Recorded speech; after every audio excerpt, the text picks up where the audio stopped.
Hey, Channel Insiders. Welcome back for another episode of Channel Insider Partner POV. Today, I am joined by Phillip Sellers. He's the Chief Technology Officer at value-added reseller and managed service provider Xentegra. We dive into a wide-ranging conversation, largely about AI, as most things are these days, but also about what AI brings in terms of both opportunities and challenges for partners and their customers. Along the way, we talk specifically about security, guardrails, governance, and also how at the end of the day, the AI wave, like most tech waves before it, is really about people and how change management and comfort with new technology and hype cycles all impact how the channel approaches and responds to emerging technologies. If you're a service provider or reseller interested in knowing how your peers are addressing all of these topics and more, you'll want to stay tuned for my episode. Thanks so much for joining, and remember, you can find this episode and more at channelinsider.com. Let's get to it. And I am joined now by Phillip Sellers, the CTO at Xentegra. Phillip, thank you so much for joining me. Thanks for the invitation, Victoria. Absolutely. I guess before we kind of dive into the conversation that we'll have today, introduce yourself a little to our audience if you could, and then maybe also introduce them a bit to Xentegra if they're not familiar. I'm Phil Sellers. I'm the CTO here at Xentegra, and I've been with the firm for about 4 years. I've known this firm since inception. I worked for one of our first clients, who is still a client today, 15 years later, and I've known our founder for about the same length of time. I worked most of my career in client-facing roles as a customer, buying, running teams, doing operations. And our founder here at Xentegra, Andy Whiteside, enticed me over about 4 years ago, and it's been a fun ride. For those who don't know Xentegra, our heritage started in the Citrix world, and we've grown into an international reseller and managed service provider, combining both under one company to help our clients solve their biggest business challenges. And we focus in the middle market with some of our enterprise customers also following. But we've also got some sister organizations that cater directly to different verticals and small business and other countries. So we like to say that we're a global company with a next door feel.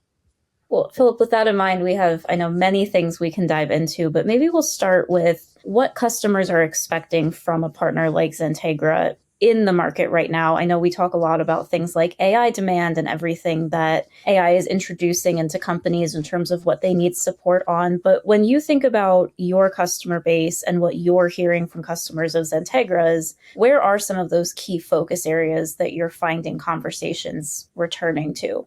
In our client set, we're really focused on digital transformation, and that means something different to every client.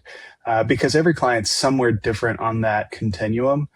For some of our clients, like healthcare companies, it's around accessing their electronic medical records securely and being able to boost productivity in the clinical aspects. For other organizations, it may be around boosting their security posture, implementing zero trust. For other companies, they're looking to boost productivity by adding and augmenting their people staff with AI. So we run kind of the full gambit, and all of those are relevant to most companies, but then it also depends on your readiness. And so I think that that's one of the things that we try to do is look at the whole customer, solve the whole problem with a solution, not just throw product at a company, but actually try to make sure that the products work together. And that's where we come in to add value. We're the experts that can make these products work together. And, we take that value add part of value added reseller very seriously. So while we're doing that from an expertise standpoint, we're also trying to layer in, a lot of other value to our customers' world. I know we kind of dove right into the AI of it all, so to speak, as I always say, but this seems like a process and an approach that Xentegra has taken with customers since the time before AI, which feels a bit foreign now, maybe to most people. But how has the advent of first generative AI and chatbots, and now kind of into the agentic experience that I know a lot of businesses are targeting, how has that evolution impacted how you've approached customers, if it's changed anything at all? Well, it definitely has. I think that it brings more customers to the conversation for us. Like a lot of buzzwords in the industry, I remember back when cloud was this amorphous thing and it meant different things, different companies, and everybody had a cloud strategy, everybody had a cloud play. That's kind of where we're at today with AI. Everyone's got their version of AI. Everyone's got some different take on it. And it really comes down to advising our customers around the utility. What can you actually do with it? And so AI sitting in some of the products that we resell, like a monitoring product or say a service delivery product, they're going to be able to tap into the data set there in that one product. But what we're also seeing is the real value is correlating that data, making sure that all of the different systems that you do business in can talk to your AI. And you start to get real value when you can ask it simple questions like, tell me about the interactions with this particular client. If you're in a customer service or retail role, it's great for recapping what you've won, what you've lost. And those are use cases that we use internally. But for clients, there's all sorts of boosting sort of features that we try to show them the art of the possible. And so that's not different than what we've done typically. We try to be advisors. And so we do try to paint that art of the possible. And with AI, I think it's a little vague and different for everyone. So part of that is just ideation. Let's talk with people. Let's say, hey, did you know you could do this? Or hey, we could do that. So we start there and make it more approachable. And I think that's one of the things that we find success with is now they can grab a hold of something and then the next idea starts and the next idea. And that's how you start to flourish. You mentioned in there too the way that Xentegra is utilizing AI internally and the lessons you've learned from some of those processes.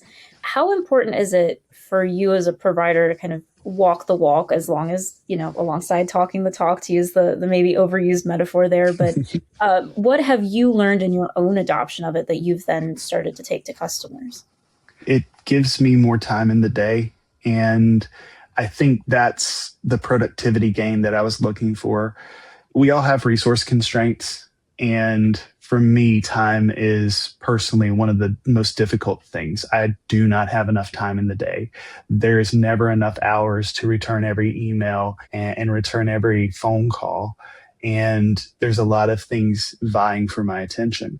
I'm using it to help me kind of break through the noise and get to the things that need my opinion, my action. And so working with co-work and things in my applications to help me get things done. It's funny, I've been able to take simple things like, when can I fit a 30-minute meeting in with this potential person? And it goes and it scrapes my calendar and it looks for those time slots. And it's kind of simple things, I hate to say today, but they're really effective time savers for me. I also know that it's really good for taking content and recreating content. We just spent a week with our sales team and we did a level set where we had created some basic sort of things, almost resemble a 101. So we took those slides, we threw it into generative AI. It created a online class for us that we can assign to all new hires. And so it can take an idea and really take it from idea to something really quickly. The caveat is don't trust it the first time. Generally, you got to tweak it. You got to check it. It's not going to be perfect out of the gate. And so I think that's one of the things we've also learned is that you're going to have to tinker a little bit. And people who are naturally interested or people who want to figure out things, they're going to be your power users when it comes to AI because they'll get in and do the work. First drafts are just that. They're a draft. And so whether it's code, whether it's a PowerPoint, draft of a contract or a document, all of those things, you definitely have to still be there. So I see it as a productivity boost, but I still need to be in the chair and control. When you talk to customers, right, and I'm going to ask this because I hear a lot from MSPs and resellers and just peers collectively in the workforce, right, who go, my boss said we're all using AI. And sometimes those bosses then have use cases and they have ways that the workflows are going to change. And other times it still sounds like there's a CEO saying, we're going to do the AI, and then there's maybe not a plan in place around it. Are you noticing customers more frequently thinking about those kind of use case pilot projects? What are you sensing in terms of the kind of maturity curve of AI adoption? Yeah, I think that there is a little bit of a training gap. So, similar to painting the art of the possible, I do think organizations need some sort of a plan to go in and to evangelize this. If they're going to be spending money for monthly subscriptions, you want to get the most out of it. So, I do think some sort of an adoption plan is a great idea for organizations. And that can take a lot of different forms. There are formalized kind of computer-based training. It could be tips and trick videos that you do internally and really tune it to your organization. But the key to me is sharing that information. When you find something that helps you, there needs to be a way to evangelize and share that with other people in the company. What you don't want to do is create one expert who's great at it and everyone around them still struggles. You want that person to also be sharing. And so, adoption of new technology, I don't think AI is any different than any other adoption of new technology. I went through this transition from Skype for Business to Microsoft Teams. That was right at the beginning of COVID. And so we had this whole training and adoption plan. We were going to do lunch and learns and show it off and show people how to get value from it, send out gift cards. Like there's this whole intentional sort of plan. And COVID happened. And organically, Teams was adopted everywhere. And we didn't have to train for it. So sometimes you find magic, but I think having that plan is really important. I know we've spent a lot of time talking about the ways that you're taking AI to customers, but you also mentioned earlier, as we were talking about Xentegra's approach to this, that vendors are increasingly embedding AI into their products, whether I think, frankly, some people feel like they've asked for it or not in some cases, right? But when you think about the way that you need to be able to discuss with vendors what their roadmaps look like, what you're bringing to customers, what customers want from them, and vice versa, how has that evolved, if it has at all, that relationship between you and the vendor? In times of intense change like the AI adoption phase we're in, I think there's a tendency with our vendor partners to race to have an AI play. The ones that I appreciate most have a real usefulness. They're born out of answering a real problem. And, it's taken us a lot of time to really normalize ChatGPT. I think that was the first aha moment for most consumers and even for business folks. And now we're starting to see our vendors take that and try to make it more approachable for answering or doing their business function.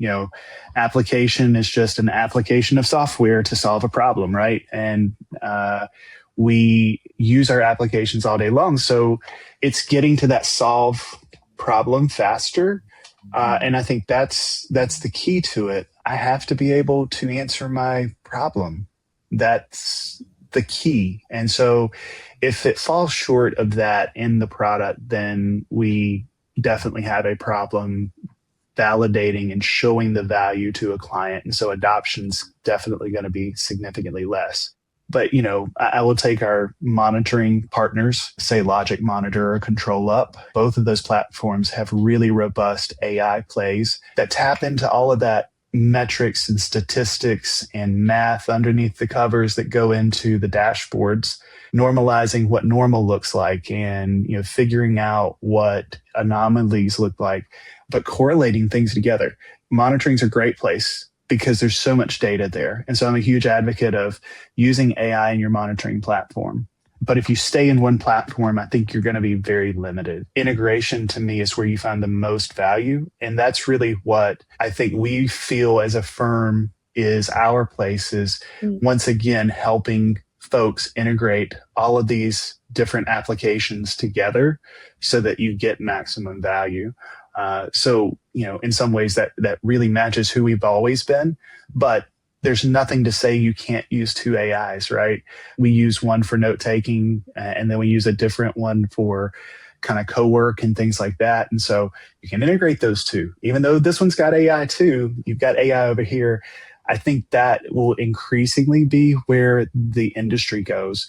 You're going to want it plugged into your Salesforce, your ServiceNow, your CRM, Dynamics, maybe your accounting system.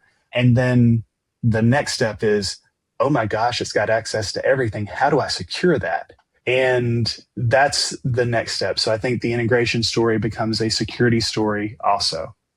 I'm glad you went there. That was going to be kind of my next question as I front loaded this conversation, I think, with the benefits and the possibilities and the opportunities ahead, right, for you and customers here. But there are real concerns and valid challenges and struggles that any adopter also needs to keep in mind. So to your point, whether it's security, whether it's governance and compliance, whether it's just getting the things to work the way that people want them and expect them to work, what are some of those, if not roadblocks, things that you have to work through alongside your customers to get these systems to deliver the value that maybe leaders are expecting to see out of them?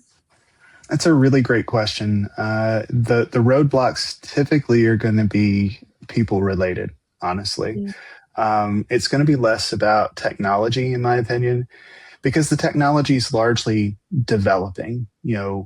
Open ways to communicate between AI platforms exist, accessing data, but, the AI that I use on a daily basis, it doesn't have unrestricted access to my applications and to my data. There are guardrails built onto that platform. And understanding how to allow access while making it safe for the company is very important. I use kind of an old sort of example. When we first got Microsoft Search, we turned it on in our environments, and then suddenly these file shares that had read-write access for everyone in the company, all of those documents started showing up in search results. And we started freaking out because, oh my gosh, people shouldn't have access to that data. It's got this kind of data in it. And, AI exposes that same sort of thing. We did a lot of work with clients around readiness for Microsoft Copilot and making sure that the data and governance of the data in the Microsoft 365 platform was ready to have AI adoption. And whether you integrate it with their Copilot or a third party, the access question is still the same. So users and permissions is really important. And so that becomes probably the bigger technical issue that we have to conquer, is making sure that the permissions are correct. But that's also kind of a people problem too, because people put things in the wrong place. On the note of people, I'll ask you something else kind of along the lines of this conversation that I hear more and more, I think, from MSPs, from other partners in the space, is that AI is automating quite a good deal of work. It's unlocking new efficiencies, but people are no less important to maybe the feeling of the channel and the community aspect of the channel than people have ever been. How do you think the balance is going to continue to shake out between AI and whether that's the human in the loop phrasing or what you want people to then be spending their time on if AI is automating some of those more basic tasks? I think this is the traditional automation story, right? We were trying to get time back. We were trying to be smart about our resources. And I think AI will be assistive in that way. I do think the human is very important because at the end of the day, who's buying from us? The AI is not buying from us. And so it's still very much a people and relationship business that we find ourselves in the channel.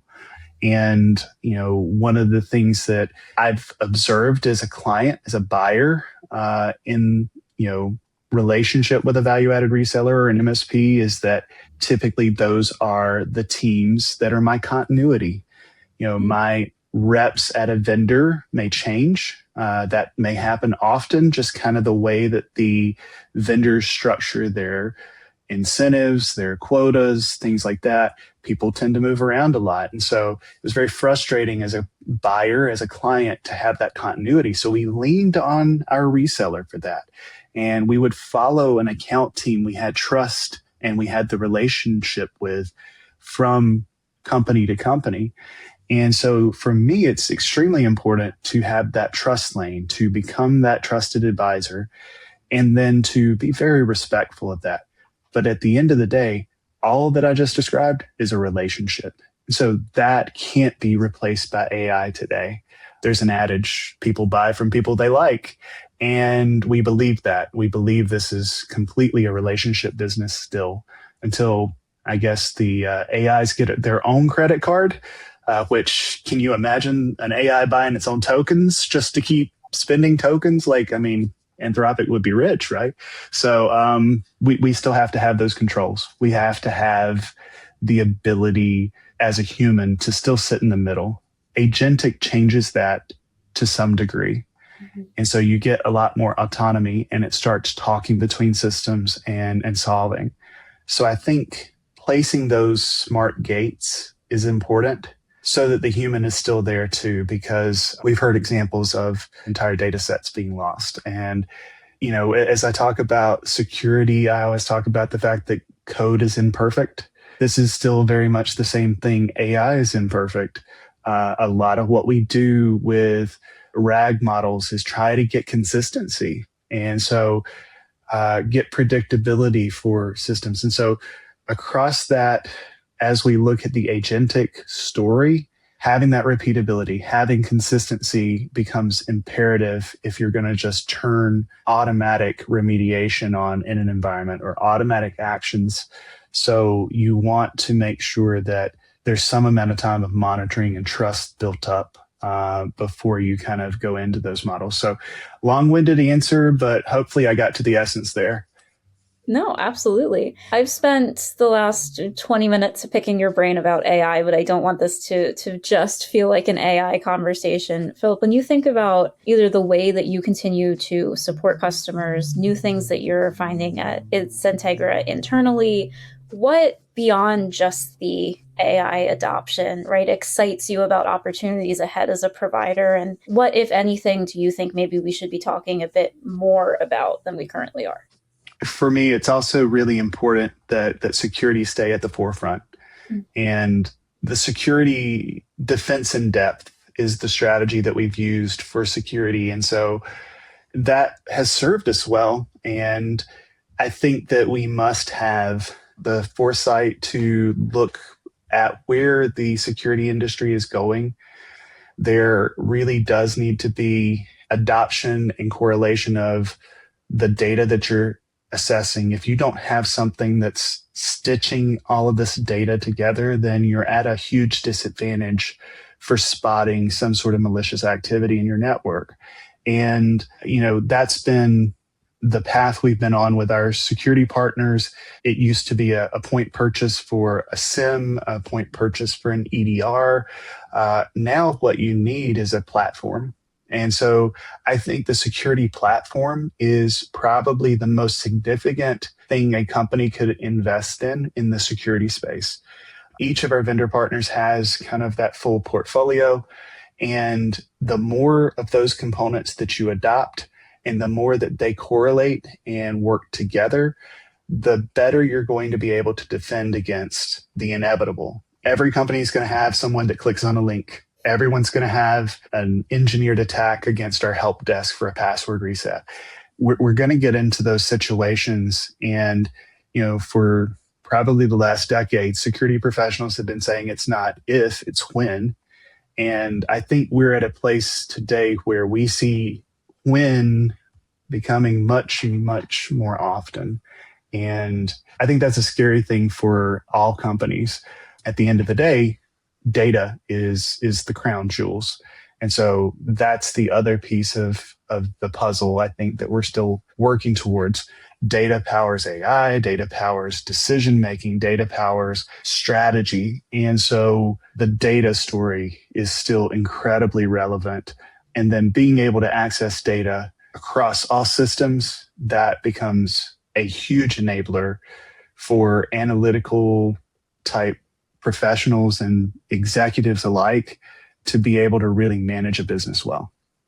Well, and within that vast data conversation too, I know I hear a lot from partners and from their customers who say that organizations in the mid-market and the enterprise all the way down to SMB need a partner to help them with many of these conversations, whether they have internal IT teams or they're fully outsourced. So how do you then kind of think through the ways that Xentegra is supporting those various data use cases and then also to your point, the security of it all?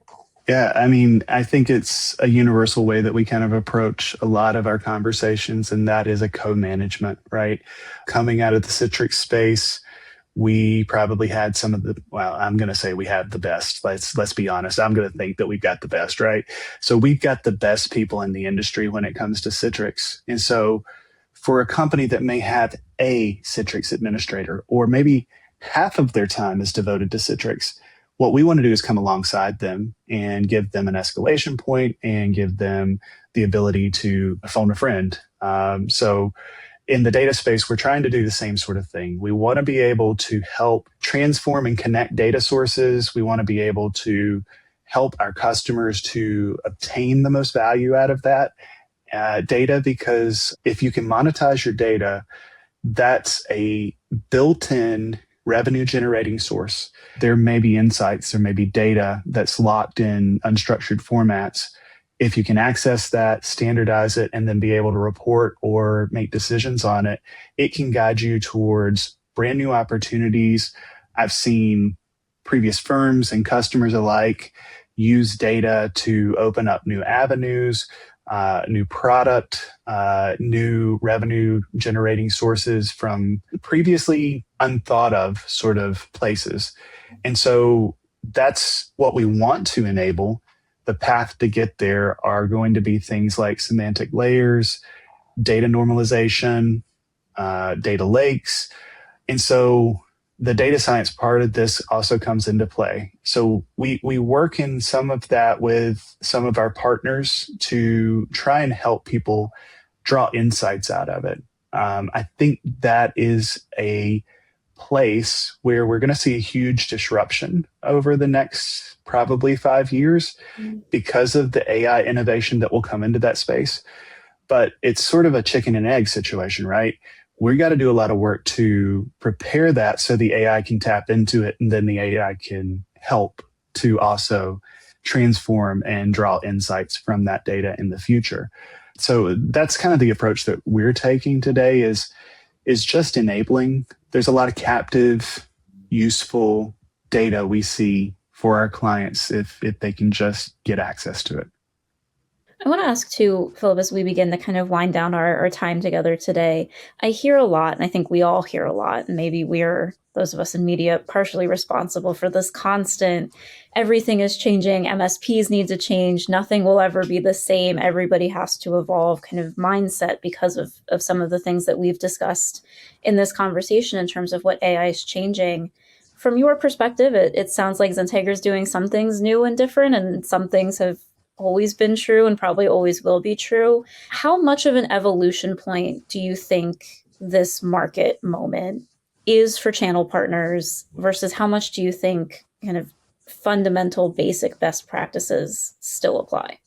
So I'll answer that in two parts. I was at an industry event with an OEM partner a couple months ago, and they were talking about resellers who had created AI practices and the trajectory of revenue generated from investments into those versus the trajectory of revenue based on the distributors who had invested in AI programs.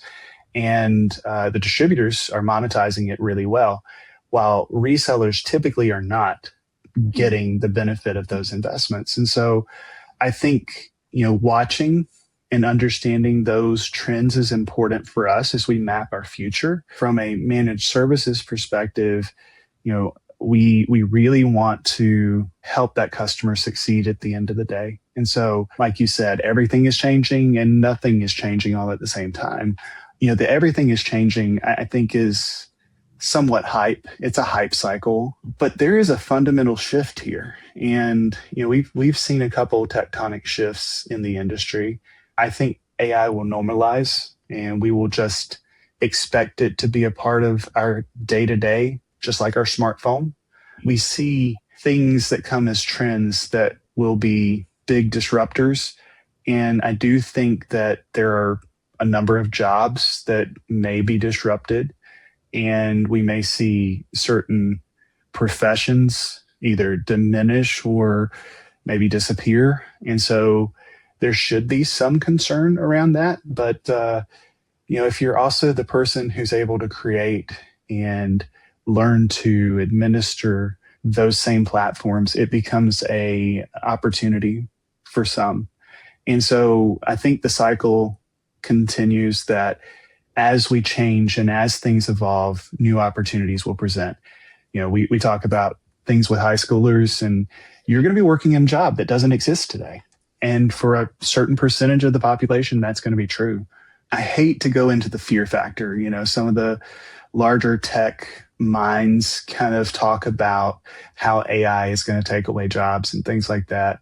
And I think it will be partially true, but I do think, at least for the next few decades, it's a little overstated, and that could be a bad assumption. But I believe in people at the end of the day. And so I do think that the human factor is an important part of doing business in a whole. So, things may shift, but we've seen those shifts all throughout history. And so I don't think this is necessarily as big of a shift as some might play it up to be today. I just think that, sort of like the invention of the cotton gin changed the way fabrics and manufacturing happened, I think this is our cotton gin. And so it's going to enable us to do a whole host of new things and augment our lives and maybe ramp up productivity in the same way that we saw during the Industrial Revolution. So that's my take on this. And I'm just hopeful at this point that that's kind of where I stand. Sure. Well, I think that's a great place to stand, and maybe also a great place to end today. So, Phillip, thank you so much again for joining me for this episode. If this has piqued somebody's interest in learning a bit more about Xentegra, where would you point them? Well, our website's www.xentegra.com, and that's Xentegra. Go there. And if you want to get in touch with anyone, you can reach out to info@xentegra.com, and it'll get routed to the appropriate people. Perfect. And as always, if you want to hear more about the industry, you can also head to channelinsider.com. But thank you, Phillip, again for this episode. Thank you, Victoria. I enjoyed it.